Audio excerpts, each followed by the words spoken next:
All right, we have a viewer who wants to talk about transportation, wants to know what might happen with transportation issues in the remaining weeks of the session. Let's start with you, Senator Marty. Anything happening on transportation?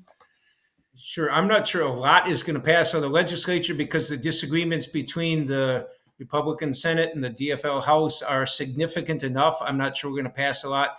Having said that, there's a lot of federal funding coming down in the infrastructure bill, which will do a lot more for, I think, for roads and transit and so on. So I expect a lot of action will be there. And then again, that gets back to the big question, like with the bonding bill, because there's a lot coming from the federal government, it's going to make state action um, not unnecessary, but it'll make it less priority, perhaps, because simply supply chain shortages and shortages of workers and everything. Representative Kotyza-Witthuhn, what do you think? Transportation. Well, two highlights in the House transportation bill. One thing that I heard a lot from constituents throughout the pandemic was about drivers exams. So people like 16-year-olds being able to take their driver's test. And so one of the policy changes we passed in the House transportation bill was that it requires DVS to have an online driver's exam search option that allows folks to see the soonest available appointments closest to a particular location. So it's just a little bit of data changing there, making sure that people have access to if they're willing and able to make the drive um, to a site that may be a little bit further out for them, but they want to get their driver's license sooner. I know I went to a different county in Wisconsin when I was 16 because I wanted to get my driver's license faster than our local county had access. And then it also, which leads into that last question there, it waives the knowledge test requirement for drivers 21 plus with a valid out-of-state license who moved to Minnesota. I did have to take the knowledge test when when I applied for a Minnesota driver's license, and I think that it's more hassle than we really get the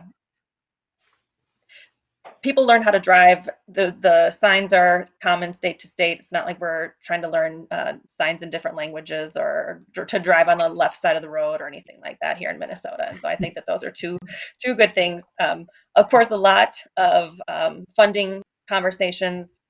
There's a lot of, like Senator Marty said, we've got a lot of um, we don't see eye to eye, particularly on transit and transportation investments, and so I'm not sure what we're going to be able to get past the finish line. But I feel pretty strongly, the Southwest Light Rail expansion ends in my district, or I like to say that it starts in Eden Prairie. But so we did come together, bipartisan, bicameral, pass funding for the audit on the Southwest Light Rail development, and really we want to make sure where the holdups were, what's going on, and make sure that the delay and the ongoing continued and increased expenses doesn't happen again. All right, Representative Garofalo, your thoughts? We got about a minute left on transportation issues. Yeah, Representative Kotyza-Witthuhn, brought up this idea of being able to waive the knowledge test, and that might have worked for her from Wisconsin, but I don't trust those Iowans. I don't know if we can really have a lot of faith in them having the appropriate amount of knowledge. No, I think both Representative Kotyza-Witthuhn and Senator Marty mentioned this, that the federal government passed a massive infrastructure bill in excess of $1 trillion. And it's going to take some time to digest that amount of money. And keep in mind, we're already, as we mentioned several times, the workforce is already constrained.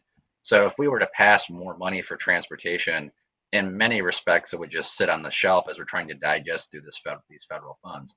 If we're going to be doing anything for roads and bridges, which is always popular, we should be trying to do it at the local level, cities and counties. But in terms of the trunk highway fund, I think the focus is going to be more on creating a statewide match so that we're able to leverage the federal dollars in the infrastructure bill that already passed. But as all three of us has mentioned, there is such a shortage of labor and supplies right now that it's very difficult to have the government come in and create additional demands for services. There just simply aren't enough workers right now, and we've known this was going to happen, but the combination of the baby boom retiring, demographic changes where people are leaving Minnesota and going to the south or the southeast, they were bad. And then unfortunately, when COVID hit, it just made things worse. And so I don't think you're going to see a lot of money spent at the end of the session, candidly on it.